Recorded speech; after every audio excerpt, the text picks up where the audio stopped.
Good evening, I'm Ces Orenia Drilon. And I'm Sean Yao. Tonight on The Big Story, President Bongbong Marcos ends the week with challenges to his leadership and health. While battling a gut infection, he skips activities today but is hounded by so far 3 impeachment complaints. A so-called Supermax facility now awaits personalities who will be found guilty over flood control anomalies. The 16,000-plus hectare prison is large enough for what authorities expect will be a massive amount of convictions over the corruption mess.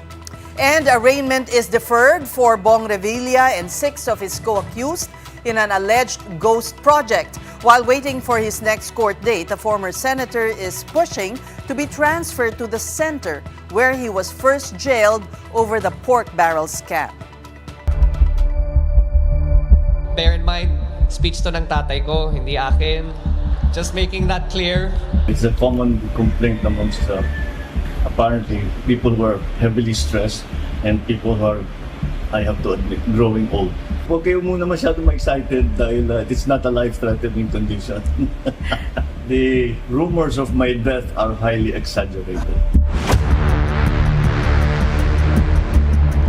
President Bongbong Marcos will be staying out of the public eye for now after being diagnosed with a stomach ailment.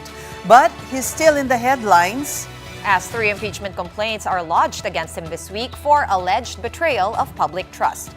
2 of the complaints, though, have yet to be received by the House Secretary General. Meantime, one complainant in moves to oust President Marcos is now saying that former Congressman Zaldico is on their side. The big story tonight from Mobile Journal, Merimon Reyes. Since I was young, I've been surrounded by educators. From my grandmother to my mother and now to my wife. Bear in mind, speech to ng tatay ko, hindi akin. I have seen, just making that clear, I have seen the countless sacrifices that teachers make every day.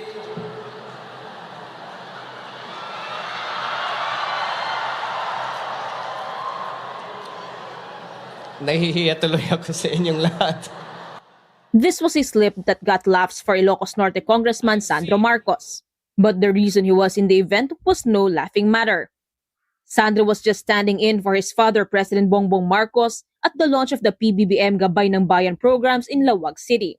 The presidential son read from his speech meant for his father, who is now resting after being diagnosed with an illness. On Thursday, January 22, the chief executive confirmed being rushed to the St. Luke's Medical Center in Quezon City the night before because of a nagging discomfort. He was later found to have diverticulitis, an inflammation of small pouches or diverticula in the colon wall, often due to a low-fiber, high-fat diet, drinking, smoking, or certain medications. Old age can also be a factor. And this condition of the gut could also be aggravated by other factors. It's a common complaint amongst apparently people who are heavily stressed and people who are, I have to admit, growing old. Age check. Mr. Marcos is already 67 years old, but Malacanang assures he can still do the job as the highest official of the land. Proof of which the palace says is Marcos still being able to attend meetings and private events just hours after being diagnosed with diverticulitis. Doctors have already advised him to rest while being under observation, so no public outings yet for the president at the moment. And so, his son lawmaker had to step in. As to stress being a factor in his stomach ailment, well, there are plenty of sources for that, like 3 impeachment complaints lodged against him in a span of 4 days this week. First was from a lawyer filed Monday, and 2 more submitted on Thursday, courtesy of the Makabayan Bloc and a group of Duterte supporters. A common ground for the complaints, betrayal of public trust. From the Duterte Bloc, there's former Congressman Mike Defensor, who is pointing to the president as culprit behind the refusal of the House's Office of the Secretary General to receive the last 2 complaints. Defensor also accused Speaker Boji D. and Secgen Cheloy Garafil of deliberately preventing the filing. Garafil is the only one authorized to accept the complaints. But the visit of the Makabayan Bloc and the Duterte Group was not the best time, as Garafil is in Taiwan to receive an award. That for her past service as chair of the Manila Economic and Cultural Office or MECO, still during the Marcos administration. Ayaw nilang pakinggan at ayaw nilang sagutin yung hinain ng taong bayan. Why did you block us all of a sudden? For a ministerial procedure. It is not only that they are not authorized, but they are rejecting our submission. Now, Defensor is planning to file criminal and administrative complaints against Garafil and her personnel. His group will also be back next week at the House of Representatives to refile their impeachment complaint against the president, which grounds include Marcos's alleged drug addiction, hand in the arrest and detention of predecessor Rodrigo Duterte, and fingers in unprogrammed appropriations contained in this year's national budget. Meanwhile, Defensor also claimed to have spoken to fellow former Congressman fugitive Zaldico via phone call. According to Defensor, Ko had told him he's willing to testify against Marcos as soon as the impeachment reaches the Committee on Justice. Kapatid Mobile journalist Marymon Reyes, we are One News. Meanwhile, there seems to be a disconnect between the Departments of Justice and the Interior and local government. That's when it comes to information on two high-profile fugitives. Recall that on our sister program StoryCon yesterday, DILG Secretary John Vic Remulla expressed certainty resigned Congressman Zaldico is in Portugal. Remulla said Co is staying in an exclusive community in Lisbon, very much like Forbes Park here in the Philippines, where residents need to have at least 10 million euros to own property. Soon, the DILG chief will be flying to Portugal to personally verify news that Co wants a dialogue with the Marcos administration. Co is being tagged in the flood control scandal, among other cases. As of last we heard, you said that he was likely living in Lisbon, Portugal. Is that still accurate? Yes, it's still accurate. We have operatives on the ground, and it seems accurate. He's in a gated community outside, in the outskirts of Lisbon. Yung parang Forbes Park nila. Wow. Siya ngayon. Forbes Park nila. Oh. That's the equivalent. That's how much would that's in euros too. I would figure minimum 10 million euros ang isang bahay doon. Kasi? But earlier today on Morning Matters, DOJ spokesman Polo Martinez refuted reports Co has been seen in Portugal. If it were true, Martinez said they would have already found ways to bring the fugitive former lawmaker back here. The law enforcement agencies have perhaps done their due diligence in seeking the aid of the European Union and countries related to Portugal. But again, it's still in the process. There has been no verified report yet that former Congressman Zaldico has been cited actually in Portugal. But everything is in the works. We're walking in thin ice here because we have to be very careful as to not make unfounded allegations as to where he may be. And as for the also missing Charlie Atong Ang, alleged mastermind in the missing Sabongeros case, Attorney Martinez maintained that the gambling tycoon is still in the Philippines, citing travel records from the Bureau of Immigration. However, the DOJ spokesman says that there's always the possibility that Ang has already slipped out of the country through backdoor channels. Also yesterday, DILG Secretary Remulla revealed information that Ang could be in Thailand or Cambodia. Remulla added that he is not involving the NBI in the manhunt for Ang, allegedly on the advice of acting DOJ Secretary Frederick Vida because of the businessman's connections in the Bureau. Vida has denied ever saying this, insisting that nobody is leaking information on operations against Ang. Remulla is yet to comment on the DOJ's rebuttals. Now, at the start of the week, there was a back and forth at the Senate. That's over the probe on the flood control scandal by the Upper Chamber's Blue Ribbon Committee. We've heard from BRC Chair Senator Ping Lacson. Let's now hear from the other camp, the minority bloc, and former Blue Ribbon Committee Chair Senator Rodante Marcoleta joins us tonight by phone. Good evening, Senator Marcoleta. Good evening, good evening. Welcome to the big story. Firstly, did the issuance of a minority report depart from the usual procedure by the Senate Blue Ribbon Committee, where the minority report would come after the formal report by the main committee? Did we depart? Sir, did No, you... our purpose is to inform our people that we had already our findings and recommendations on how we should deal with the problems involving the most anomalous and the most scandalous corruption in this country, which started with the 2025 mangled budget. Kasi hindi naman sila gumagawa ng report eh. You remember Senator Ping promised that he will issue or submit a partial report before the December break. At sinisisi niya yung kanyang mga tauhan. Sabi niya, mahihina yung mga tauhan ko eh. Sabi nila, it's already being drafted. Nung tanongin ko, nakatingin sila sa akin, tatango-tango lang. So when can the Filipino people await really the submission of a final report? Kasi ang mga tao, they're agitated. They're frustrated. Galit na galit ang mga tao. Ninakaw. Hindi lang ninakaw, nilimas ang kaba ng bayan eh. So ang purpose namin dito, one, siguro to encourage naman the Blue Ribbon Committee, mag-submit na kayo kahit partial report lang. Di ba? Para sa tao. Ang tingnan natin dito yung kapakanan ng tao, hindi yung sasabihin nila, we departed from the rules. Bakit? Masama bang mag-submit ng minority report? In the history of the Senate, karaniwang nagbibigay ng minority report kahit na wala pa yung majority report. Kaya namin ginawa to because hindi namin alam kung kailan sila gagawa ng report. Okay, pero We encourage them to do that. All right. Now, Senator Ping says it belongs in the trash can.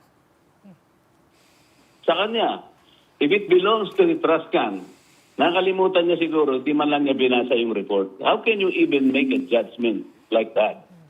Yung tatlong hearings ko, nung ako pa ang chairman, kasama yung tatlong hearings na kanyang ginawa, pinagsama ko yun eh.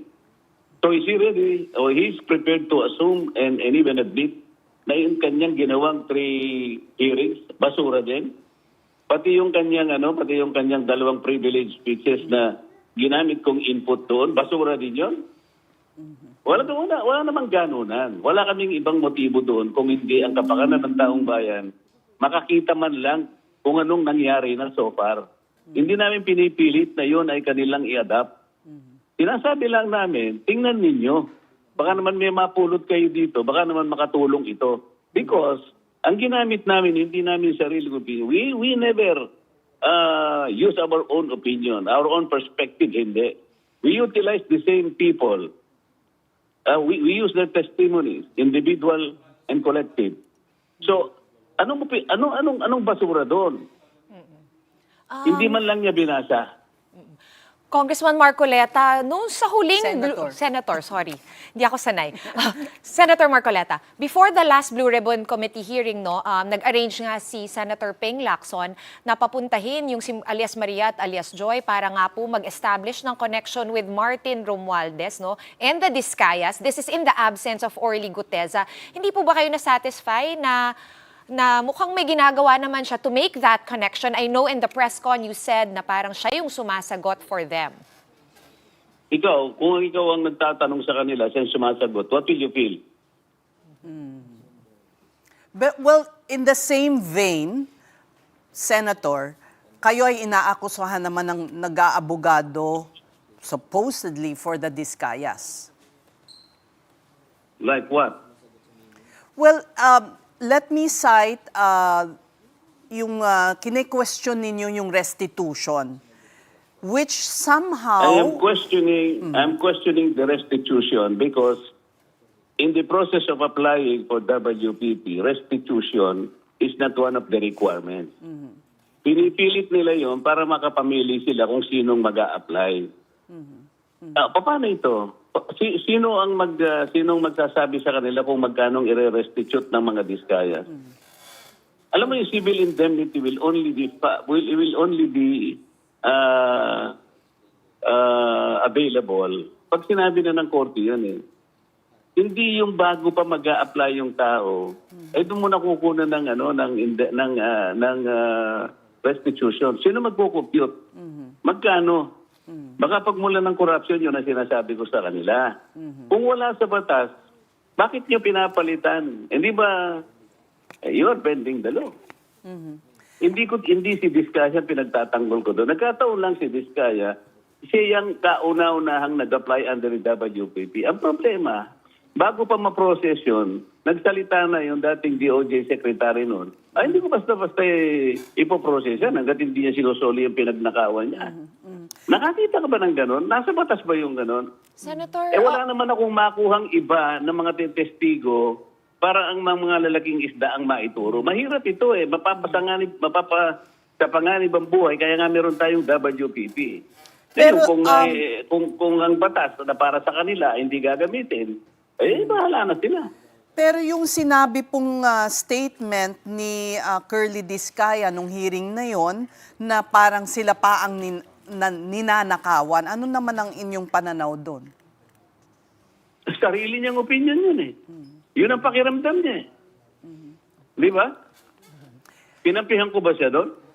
Hindi, Ang gusto ko hindi naman gusto po. ko malaman, Parang paano ko nag-aabogado sa kanya? Paano ko nag-aabogado in the same manner na kapag ako nagtatanong, siya ang sumasagot. Ginawa ko ba yung kay Diskaya? Ay kay Gutesa? Nung tinatanong ba si Gutesa, ako sumasagot? Nung si Gutesa ba ihayag ko doon, ipresenta ko? Wala ba siyang sworn statement? Meron. Tinakpan ko ba yung mukha niya? Hindi. Bakit yung dalawang babae tinakpan ang mukha? Ba't hindi kami binigyan ng sworn statement? Ano ngayon itatanong ko sa kanya? Walang sworn statement? Senator, syempre, bago ito, no, kayo pa po yung chairman ng BRC, binabatikos na rin po ng mga tao. Allegedly, yung asawa nyo daw may koneksyon sa mga Diskaya. For once and for all, do you want to lay that to rest? Naipaliwanag ko na yun, di ba? It proceeded from an ignorant question. Naipaliwanag ko na yun. Okay. So, Yun ba yung issue natin dito? hindi po. Our other, marami po kaming katanungan kung mamarapatin po Okay ninyo. Okay lang. Yung relasyon Yes, ma'am. po ng minority at majority sa Senado ay mukhang talagang hindi na maayos. Ano po ang masasabi ninyo? Paano po ba maisasaayos ang relationship between the minority and the majority? Sa akin palagay, madali naman yun eh. Magkaintindihan lamang kami kung saan patungo ba, ano ba yung direksyon ng pagdinig na yan. Hindi ba pinag-uusapan natin, makita natin ang utak? Tingnan mo yung sinabi ni Senator Lacson. Doon sa kanyang opening statement, last January 19, noong Lunes, let me emphasize one point, sabi niya. We always go where the evidence leads us. Ang daming niyang binanggit. Number one, halimbawa, nung plenary debate ng budget, panahon ng DBCC, nandun sila. Doon niya dinisclose yung 8 billion pesos in connection with the disclosure of Saldico na mayroong 100 billion allegedly na pinalagay ni President Marcos sa net. Kinounter niya yon. Siyang nag-conclude, hindi totoo yan, sabi niya. Actually, kanya, ginamit ang pangalan ng Pangulo ni Adrian Bersamin. Paano niya na-conclude yun with certainty? Hindi man lang namin nakausap si Adrian Bersamin, hindi man lang niya pinatawag doon. Si Trigib nandoon. Nandun si Bernardo. Hindi lamang niya pinagharap. Meron general denial si Trigib. Bakit natin busisiin? Akala ko ba, we should always go where the evidence leads us. Nandun na yung dalawa eh. Dahil ba merong general denial si Trigib? Gano'n na lang. Sinabi niya, sabi pa ni Senator Kiko, ibig mo sabihin nagsisinungaling at sinungaling si Yusek Bernardo. Yes sir, sabi niya. Ba't hindi kumigo si Bernardo? Papayag ba kayo ng kinuha nilang state witness? Sinungaling? Ba't hindi sila kumigo? Tapos sinabi pa ni Senator Lacson, mahirap pabulaanan sinabi ni Bernardo kasi yung 2.8 billion nasa GAA. Kinuha sa program fund. So So ang liwanag dito, ba't hindi tayo doon pumunta? Bakit ang pinag-uusapan natin dalawang babae na nakatakip ang muka? Nasa rules ba namin yung nakatakip ang muka? Wala. Pero pag kami ang gagawa, wala raw sa rules. Pag sila pwede, kahit wala sa rules, okay lang. Can you see the difference? So, Senator, we do understand the public is really impatient. Gusto nyong magbigay ng inyong report. In the end po ba nakikita ninyo that the blame should be at the doorstep of Malacanang? Sabi nga niya, we always go where the evidence leads. Gusto kong malaman kung talagang doon maglilid. Siya yung chairman eh. Gusto ko doon niya kami dalhin, kung saan man yun. Hindi sa akin manggagaling yun. Okay, and balikan ko lang quickly no, yung majority and minority relationships within the Senate, Senator. Yung minority report kasi was signed by 6 out of 9 members. We know na indisposed po at unavailable si Senator Bato. Pero may reason po ba kung bakit hindi 8 ang pumirma nito? Hindi, pumirma nga si Senador Bato, 6. 6 out of 9 ang pumirma. Ang hindi lang nakapirma, si Senator Alan, may sakit siya nung araw na yon. Si Senator Cheese, hindi kasi siya member ng Blue Ribbon. Si Senator Joel naman, sabi niya, bro, pinababasa ko, pinariripaso ko muna sa mga mukhang magtatagal, sabi niya. Napag-usapan na namin, total 6 na yung pumirma. Binigyan namin ng kopya ang opisina ng ating Pangulo ng Senado. Iyon ang dahilan kung doon namin binigay. Hindi sa Blue Ribbon. Ayaw namin mangbastos. Binigay ko na lang namin sa opisina ng Senate President thinking na ang Senate President pwede nilang pag-usapan kahit privately.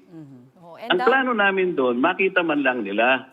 Diba? Kaya lang, yung media naman na kinausap namin noon, nung una kong ibigyan ng kopya sa, akala ko naman, kahit papano, ilalabas nila yon para makatulong man lang. Agitated ang tao, kagaya mo ang sabi mo, frustrated, nagagalit na. Kung hindi pa pala kami magtatawag ng press con sa Senate, hindi man lang pipikapin. December 10 pa, ma'am, nung ibigay namin sa opisina ni Senator Tito Soto. And having said that, Senator, may posibilidad ba na mag-iba yung mga grouping sa Senado? What I mean is that leadership change, is there talk of that? Kasi napaka-slim no, nung majority right now. So yung minority is actually in the position. So kung may unsatisfied members of the majority, may ganun po ba? Ay, hindi ko na ano yun. Wala akong tinitingnan na ganong anggulo. Hindi yun ang aking priority. Ang priority ko, matapos natin ito kahit papano, mabigyan natin ng paliwanag ang taong bayan na ito ang pinaka-importante. Kahit sino pang mamuno doon, kahit sino pang maging pinuno, ay sa amin ang importante, mapagsilbihan natin ang mamamayan. Pero dun po sa minority report, wala pong, you were silent. Siyempre, kabahagi ng minority ang ilang senador na involved or tagged, could be involved in the flood control scandal. Pero parang napawalang sala sila. Or at least hindi nyo nabanggit yung mga senador po, like Senator Cheese Escudero, Senator Joel Villanueva, Senator Jingo. Kung binasa po ninyo hanggang sa kaduluduluhan yung minority report, sinasabi namin dito na meron kaming parang misgiving sapagkat nung mabanggit ang mga pangalan ng 3 senador na involving ng minority, nag-intervene na po roon ang Secretary of Justice. Maalala ninyo, mga resource persons namin ito eh. Biglang darating ang Secretary of Justice, makikialam doon, kukunin niya, dadalhin sa NBI, pagbalik niya, meron siyang supplemental affidavit. Kaya tulad ni Bernardo halimbawa, meron siyang unang affidavit, saka kukuha niya, saka dadala sa NBI, akalain niyo, nakagawa ng 2 supplemental affidavit nang wala kaming kinalaman. Yung trabaho pa namin yun. Doon lang nabanggit ang mga palang. Pinalagay namin doon na meron kaming misgivings dito. Kaya namin, kahit na nabanggit ang pangalan, sana hindi ganito ang paraan, sabi namin. Because this is purely legislative investigation in aid, it is an investigation in aid of legislation. Hindi ito, hindi ito police investigation eh. Ang ginagawa nila, mapapalitan yung unang affidavit ng isang supplemental affidavit, another supplemental affidavit, wala kaming kinalaman.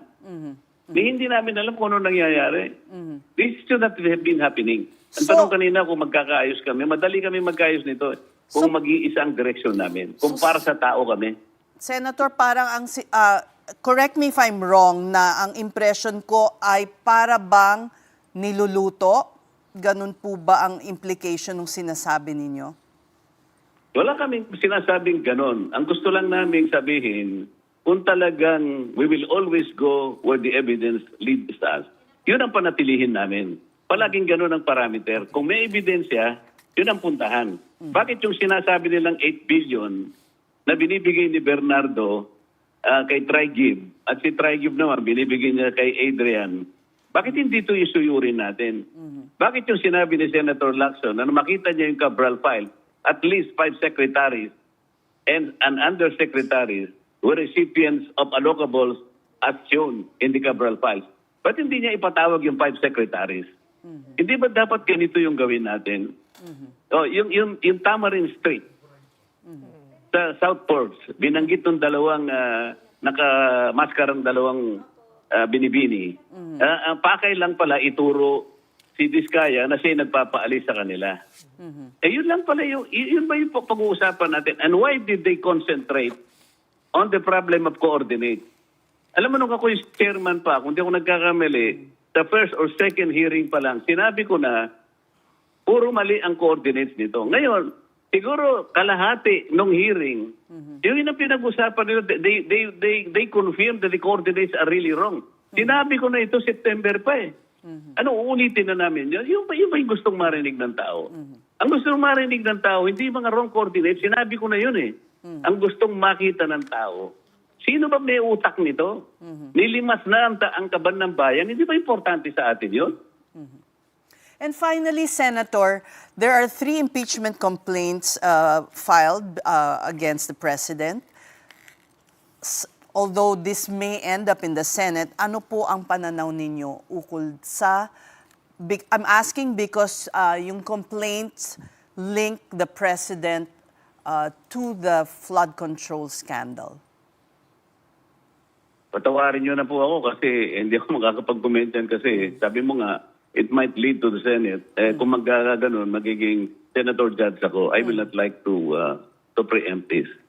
Pasensya na po kayo. Alright, marami pong salamat sa inyong panahon, Senator Rodante Marcoleta. In other news, a supermax prison is awaiting those who will be convicted over the flood control.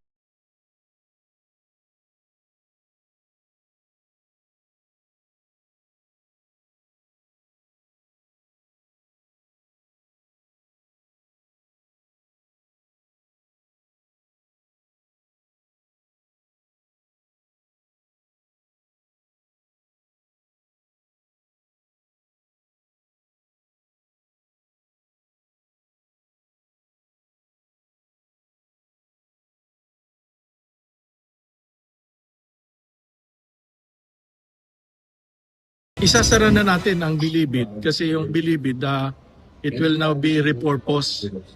Kasi nga hindi na 10 years yung stay namin doon, napaikutan kami ng mga first class subdivision kasi pagka may nagkaroon ng let's say jailbreak doon or whatever, magiging serious security problem. So, and then yung property na yon, it can be used for other purposes na kailangan ng gobyerno natin.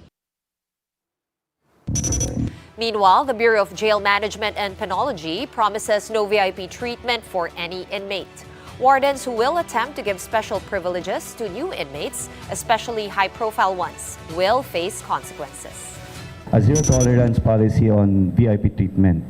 It was directed by no other than the Secretary of the Interior and Local Government, Secretary Juanito John Vic Remulla, to our agency not to do that. On the part of the Chief BJMP, Jail Director Rivera, he directed wardens He reminded wardens na ang gagawa po niyan will be subject to administrative case and at the extreme case ay dismissal from the service. We don't want them to corrupt our employees also. Aside from that, we trust that all our employees are professional and they will follow professional ethics. This is a big story on One News, and coming up, the lawyer of Senator Bato de la Rosa says his client is coming out of hiding once one event happens. Find out what that is when we return. Keep it here.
The big story is back with news on the reset of the first court date of former Senator Bong Revilla and 6 others. This is for the non-bailable malversation case over an alleged ghost project in Bulacan worth at least 92 million pesos. The arraignment of Revilla and his co-accused was postponed earlier today. The Sandigan Bayan granted the petition to defer the arraignment to February 9, citing 7 of the defense's pending motions before the anti-graft court. These include the motion to quash information, with respondents saying their right to due process was violated. Revilla, for one, claimed he was not properly informed about the cases filed against him. Client did not receive a copy of yung makapal na complaint. All that we had received was yung motion to add additional respondent and additional evidence. And that was treated as a supplemental complaint. That is the resolution of the Ombudsman. We just received it yesterday. What is that? That is the resolution of the Ombudsman finding probable cause to file or to indict the cases. On both charges? On both charges. The prosecution, on the other hand, believes the defense is on delaying tactic mode. But Revilla's lawyer says their petitions are actually meant to push for a speedy trial. As far as we're concerned, we are exhausting all possibilities. Alam mo, pag na-dismiss at kinatigan kami ng court at, favorable sa amin yung, there's a possibility that that will happen or that will be the result. So we will take our chances there. And here are the other stories making headlines this Friday, January 23. Attorney Israelito Torion believes his client, Senator Bato de la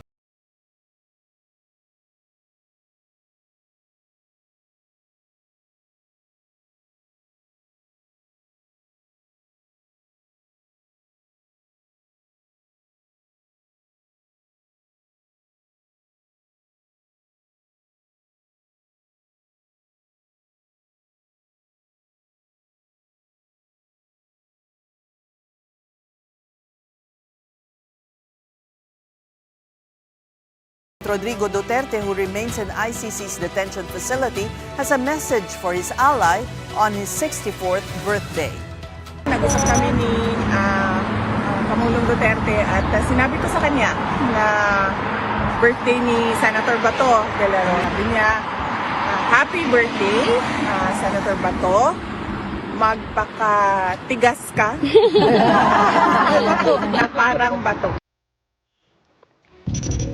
Still on the Dutertes, Baste Duterte is sworn in as full-fledged mayor of Davao City by virtue of succession. His father, the former president, was elected mayor last year but failed to take his oath after his ICC arrest. Rodrigo Duterte II is sworn in as vice mayor. He is a son of Congressman Paulo Duterte. Region 11 RTC Deputy Executive Judge Marie Estrelita Tolentino Rojas administered the oath of office to both officials. And in another development, China has summoned the Philippine ambassador to Beijing on Thursday, demanding that Manila call out PCG spokesman for the West Philippine Sea, J. Tariela, for his, quote, misleading and baseless remarks. Beijing has demanded Manila to rein in Tariela to avoid straining bilateral ties between Manila and Beijing. The bickering started when Tariela uploaded a photo of his talk on January 14 at the De La Salle Benilde that included cartoonish images of Chinese President Xi Jinping. But Tariela says in a statement that he is not intimidated. He urges China to respect instead the 2016 arbitral award that recognized Manila's claims in the West Philippine Sea. And still on China, past 1 a.m. this morning, China Coast Guard rescued 17 of 21 Filipino crew members aboard a Singaporean-flagged cargo ship that capsized 55 nautical miles off Bajo de Masinloc. 2 Filipinos are reportedly dead, with 1 under emergency medical treatment. Rescue operations are ongoing for the 1 remaining crew member still unaccounted for. On our sister program Storycon, Tariela expressed gratitude for the rescue mission but had to clarify something about Bajo de Masinloc. We would like to thank them for conducting a search and rescue, this humanitarian mission, and saving Filipino crew. But again, I just want to correct the statement that Wang Yandao is not owned by China. It falls within our own exclusive economic zone kung saan nangyari yung incidente. And in foreign news, the U.S. has officially withdrawn from the World Health Organization. The 1-year notice to WHO has already lapsed as President Donald Trump signed the executive order leaving the group on January 20, 2025. Trump has been critical of the WHO for its handling of the COVID-19 pandemic. And we hit the pause button on the hard news for now and celebrate our athletes' victory. Team Philippines continues to haul gold medals over at the 13th ASEAN Para Games in Thailand. Let's get an update from Thailand from our mobile journalist there, Denise Valdez Sancho. Denise, how many more medals did we get today? Sean, Team Philippines continues to pile up medals at the 13th ASEAN Para Games, led by a strong golden showing across several sports. In para fencing, Lei Marie Mangansay came up clutch, winning gold in the women's singles TT9 after a gripping 5-set victory over Indonesia. The swimming events remain a gold mine for Paralympian Angel Autumn, who claimed her third gold in the women's 100-meter backstroke S4 to S5, then added a fourth gold in the women's 200-meter freestyle S5 with a time of 3 minutes and 44.49 seconds. In para-athletics, RV John Arreglado soared to gold in the men's long jump at T47 with a 6.36-meter leap. Jezebel Tordesillas also struck gold in the women's javelin F55 with a throw of 13.87 meters. Rodrigo Padiotan Jr. continued his golden run in the men's 100 meters T52, picking up his second gold, while Joshua Santos added another gold in the men's long jump T46. Over in para chess, Danny Bernardo and Sander Severino both delivered gold medals in their respective events. Sean, as of this update, the Philippines holds fourth place overall with 73 total medals, and the momentum remains strong. Sean. All right, 73 medals. But Denise, what is our medal target heading into the 13th ASEAN Para Games? Sean, as per our chef de mission, we have Sir Goody. He mentioned we have no particular amount of medals that we want to target. All he wants is that we continue to improve this strong showing, and at least mas maganda yung maipakitang medal tally compared to the Cambodia SEA Games, which we placed 5th.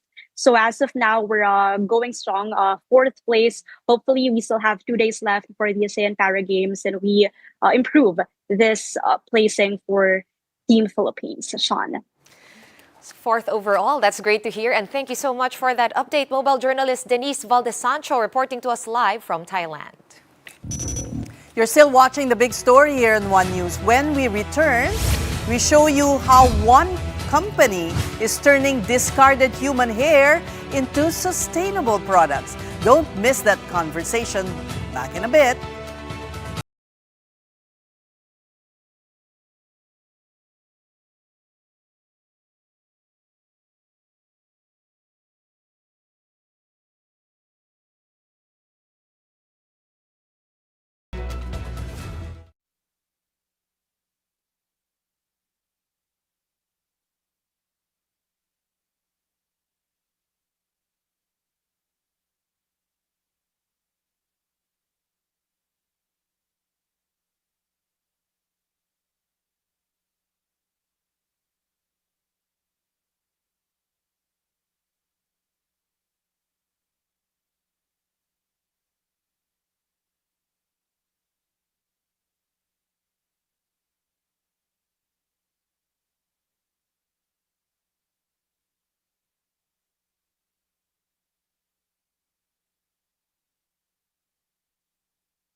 Welcome back to the big story. A Mindanao-based firm has found a way to make sustainable products out of human hair. Yes, you heard that right. Hair that's usually just discarded in salons and barber shops. Since 2021, Kapili Trading has processed human hair collected from shops in northern Mindanao into dense and biodegradable mats. These mats are repurposed into two flagship products, the oil-absorbent booms and plant growth mats. Oil-absorbent booms soak up oil in marine and industrial spills, offering a clean and renewable alternative, while plant growth mats are used in landscaping or gardens to retain moisture, stabilize soil, and support healthy root systems. Time to put sustainable initiatives on the spotlight, one story at a time. Welcome to Sustainability.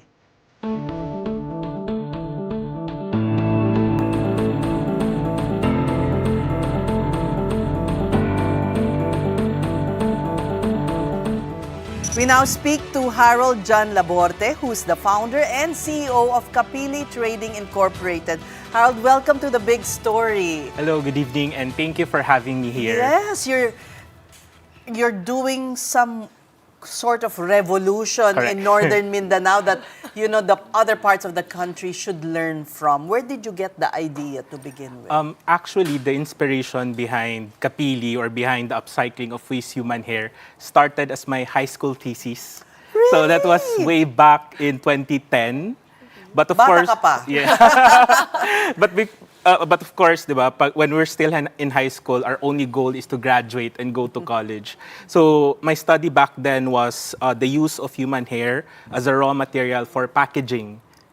Kasi nauuso at that time yung banning of plastic sa commercial establishment. So we think of other alternative to your cellophanes, to your carton. Yeah. And the best thing about human hair, it has a higher tensile strength than rubber. So definitely, human hair can actually sustain heavy weights. But of course, again, different mindset. High school, fast forward to pandemic. I used to work here in Metro Manila, but I went back home for the first Christmas during the pandemic. And then the following year, I decided not to go back to Manila na, and decided to start a business there. But in our house kasi, we used to keep all the old books, manuals from elementary, high school. You saw your thesis. Yes, correct.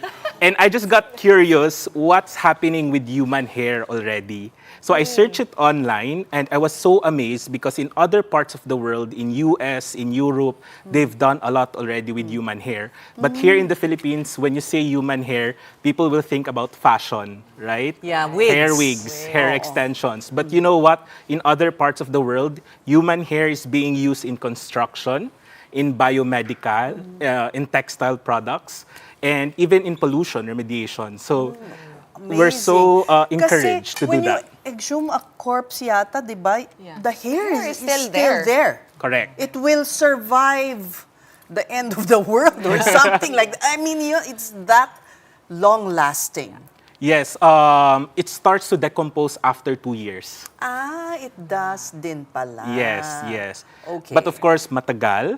And again, no one cares about human hair and people think of it na nasa landfill lang. And later Parang on, it creates plastic, pollution. Parang wala, itapon mo Yeah, lang it dyan. accumulates dust and then later on, air pollution na. And also, it can clog our waterways Correct, from the landfill if it's brought down by floods, rain. Correct. Best example, yung sa comfort rooms. Yeah, sa banyo, sa Sa shower. banyo. Oo, So, correct. imagine in the Kailangan mong city, kolektahin. It clogs the... Sabihin mo baha, pero tinawag mo yung tubero, puro buhok lang pala. Di ba? Oo nga. Can you show us a sample of your product? Yes. What did you bring? There are 2 products. The first one is for oil and chemical spills. Can you imagine, and because of the accidents that are happening in our seas, this is the best way to clean up whatever oil spill may Correct. occur. And when we say about oil spills, it doesn't only happen in oceans. Yun din yung what we know right now, di ba? Pag may tumaob na barko, it's oil spill. Okay. But apparently, oil spill can also happen on land. Like for example, on car shops, yung mga nagpapa-change oil. Sa daan, pag may nag-leak sa mga kotse. Paano mo lilinisin Yes, yun? and even on factories, the leaks in the machineries. So there are actually oil and chemical spills everywhere. So this is one of our product, but this is used on the land surface. Okay. So Iba pag marine. yes, iba yung sa marine yung nagfo-float talaga na parang hotdog. Para siyang lubid na makapal Correct. na makapal. Pero pwedeng sa buhok Yes, made of human hair. That's why when Mindoro and Bataan oil spill happened for the past 2 to 3 years, the first thing, while waiting for the response, the first thing that community actually do is to collect human hair para sa coastal. I see. Yes. So it's known by coastal communities Yes, na hair is the best to absorb this excess oil. Correct. Okay. Yes, so basically this is for the land surface. So, So may hair inside dito. that buhok. Correct. It's a mat already. So okay. para siyang pillow. Okay. So we actually covered it kasi again, pag sa industriya, they don't want to see the human hair. Oo. So naglilinis ka na ng oil, maglilinis ka pa ng buhok later on. But So this, inside this is how much human hair? Anong weight? this is ng mat na to? this is 1 kilogram of hair, and a kilogram of hair can actually absorb 4 to 9 times its weight, so 4 to 9 liters of oil. So that looks like a filter to me offhand, just looking at it. How does it work though? Can you put it on the floor? Yes, Under a machine that's correct, dripping? correct. Something like that? Yes, so pag may machine na nagdi-drip, so it can actually catch the drip. Aside from that, you can actually take this off kasi it can absorb 2 ways. Para siyang Velcro. Okay. Okay. Ayaw nating sumabog It's like a pillow. yung hair. Yes, filter. yeah. Okay. So, yun. There's some So hair it can there. absorb both ways. So you can just put it in the floor and it will absorb na the oil. Okay. What happens after? Yeah, but how do you dispose of this? Yes. Yes, there are a lot of ways actually to We can dispose. just set this aside. Thank you. Okay. There's a lot of ways to actually dispose the contaminated material. Aside from the hazardous landfill, you can actually reuse the material, but it's quite costly. Do you have to shampoo because, it? No, you need It has some a lot of bacteria. You need some in order to reuse live it. Correct. bacteria to eat the oil. Or one way, which is more circular way, is that you can actually give it to cement companies because they'll use it to co-process as a source of alternative heat. Oh. Really? Yes. Like how many cement companies do that now? Would you know? I don't know. You don't know. But right now, those that you sell to, how do they dispose of this material once it absorbs the oil? For private companies, actually, we don't disrupt their process. They have their own disposal. Okay. But for public ones, we actually recommend them to partner with cement companies to use it as a source of alternative fuel. Because you want to stress the circularity of what Correct. you're doing, right? So far, how many tons of human hair have you collected? In just 6 months, we were able to collect around more than a ton. Wow. And during I think it was the Mindoro, the first oil spill, Yes. Mindoro oil spill, In Verde we Island. donated actually around 600 kilograms of hair to the community. Yes. And that's just like in your hometown, in Northern Yes, Mindanao? just- Imagine Just that. Northern Mindanao. And in my city alone, in Iligan City, there are 200 plus salons. And imagine if they collect 20 kilos of hair per month times 200 salons. How much more in bigger cities? In Metro Metro Manila. Manila. Baka malunod ka sa dami ng buhok. But tell us the process of, there's a machine that you use, right? Correct. Okay. So meaning, it's not just yung hair na pinulot sa sahig Oo, that nilagay tapos- sa loob oo. ng parang... No, it's being felted. So the first process is Felted? yes po, the first process is we work with the salons and barbershops. So in order for them to properly segregate the waste, so kumbaga they also have the incentive part. Okay. We give monetary incentive or we work with the LGUs to give them, let's say, a goods incentive. Like example only, 1 kilo of hair is equivalent to 12 sachets of shampoo. So we work with the LGUs on that part. And once we receive the hair, we process it, we clean it, and then we put it in the machine. So this machine is what we call hair felting machine. So You para got this from... the US, Okay. from a charity organization organization, matter of trust. They're your partner Yes. here. And that's the one that you can see on the screen. Correct. now, That's the right? machine. That's So the machine. those are needles, and it punches the hair so that magdikit-dikit siya. Okay, but It there's no becomes added like chemical No, it's there, right? 100% hair. So mechanical lang siya. Yes, yung correct. Parang comb no? Na parang bumababa. Correct. Wow. Akala ko, you were making them into mats for the house, hindi pala. No, Oo nga. madaling masihir. Oo. And then this one, This one is yan yung para sa garden. plants. Okay. Yes. So since we have circular pots, so circular disc, so what you do actually is you just cut it to the center, and then para siyang ija-jacket mo sa stem. So it will serve as a mulch like a coco peat, but actually better than coco peat. Better. Yes. Because can you imagine all the nutrition in this? Yes. So it has around 15 to 16% of nitrogen, which is actually good for the plants. And the best thing about human hair is moisture retention. So basically, if you're the plantita na mahilig magdilig ng everyday, you can actually just water your plants every 3 to 4 days. Because it keeps the Yes, moisture. correct. It Kailangan ko stores yan. it. Ako yung plantita na matipid. Oo, ayan, pag naggupit Oo ka nga ng eh. buhok. Wait, I can't help but notice, mukhang may highlights yung... Yes, may mga Matching colored sa hair. Yes. So, okay lang yon. Yes, definitely okay lang. So, What is also unique about this is the livelihood Correct. that you provide to how many now? So aside from the salons and barbershops, so we directly pay the mga yung nasa salon talaga, yung mga barbero na gumugupit, and they keep it to give it to us. So aside from them, we also work with a community of nanays. So they are the San Roque Multipurpose Cooperative in Villanueva, Misamis They're Oriental. the ones who process with the machine. Correct. So there are around 30 plus women in the cooperative. So for every mat that they produce, we give out incentive or partnership with them, commissions. So, since you started, lumaki na to. And what is the plan?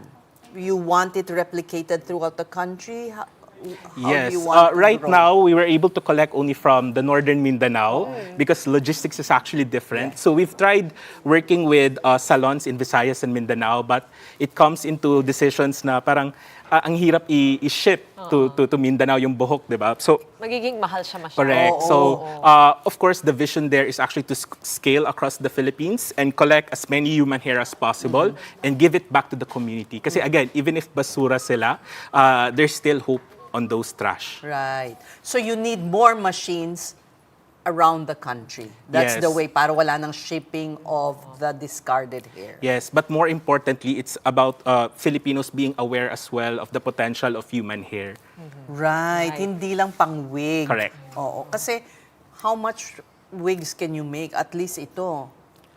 You can use it to protect the environment. Correct. Kaya yung wig maarte siya eh. Yeah, diba? they Hindi collect lahat the long ng hair. hairs. Kailangan long hair, hindi pwedeng tama. highlights. Ito kahit na sa barberya. Oo, kahit na Trimmings. iba-iba yung kulay, di ba? Kahit puti, may highlights. Yes. So winawalis yung barberya para, syempre ayaw mo na nung mga kalat na iba. Actually, there are times na may nasasamang mga tissue, nail clippings, but we teach them how to properly collect it by cutting, so diretso na sa sa container, kumbaga. Well, congratulations Thank on you. what you're doing, and we wish you the best. And our homework is to ask our salons, ha? Where do you grow the dispose the human hair that you get, right? You Yes. can't just forget about it. Correct. Yeah. And also, it takes forever to completely decompose. Right. Thank you so Thank you much, so much. Harold. That was Harold John Laborte of Mindanao-based Kapili Trading Incorporated. And just like that, that is the big story for this week. We are back on Monday at 8 p.m. Thank you so much for watching. Kapatid, we are One News, all sides, all the time. Have a good night and have a great weekend. But not before you catch up what's the latest in the world of sports. We have play-by-play up next with Andre Felix and Jessica Liton Calao. Hi guys, happy weekend. Happy weekend. Enjoy the weekend. We'll see you on Monday. We got a lot today. NBA, PBA, Australian Open. Also, update on the Mobile Legends Bang Bang happening overseas right now. So we won't keep you waiting because I know you girls have to go somewhere. Yeah. I'll see you there later on. See you guys later. Yes, they're all there waiting already. Okay, have a great weekend. Tonight, we've got scores from 8 matchups in the